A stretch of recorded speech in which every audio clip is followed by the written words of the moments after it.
You know this, life is one big performance, and I think everyone understands that to varying degrees. But have you ever wondered who this performance was for? So I've been in Milan the last little bit before my good friend's bachelor party in Portugal. But while in Italy, I've been fascinated by the concept of sprezzatura by 16th century Italian diplomat Baldassare Castiglione. Broken down, it's the art of making the difficult appear unconsidered, with a sort of aristocratic disdain, not just for the effort, but for the very difficulty of the task. And it isn't a humble grace.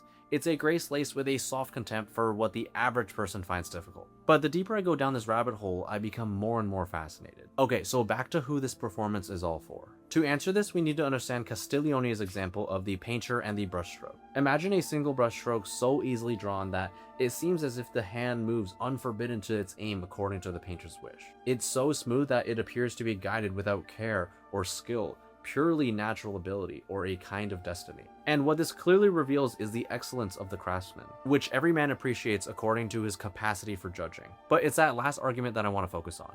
Every man appreciates according to his own capacity for judging. Because what he's saying is that the exact same brushstroke reads differently depending on who's looking at it. The untrained eye sees the stroke and thinks, how natural, how free. Whereas the trained eye sees the stroke and thinks, how extraordinary that someone can produce a stroke so elegant, because he knows exactly how much control, how many years and practice restraint is required to make a brushstroke look like it costs nothing. The real power of sprezzatura isn't simply in its deception. You aren't meant to hide the labor in the same way that a magician hides his trick, but to hide the labor selectively and legibly, so that those with sufficient cultural training can read the concealment and recognize it as the display of mastery it is. The performance therefore addresses two publics simultaneously. First, the outsider.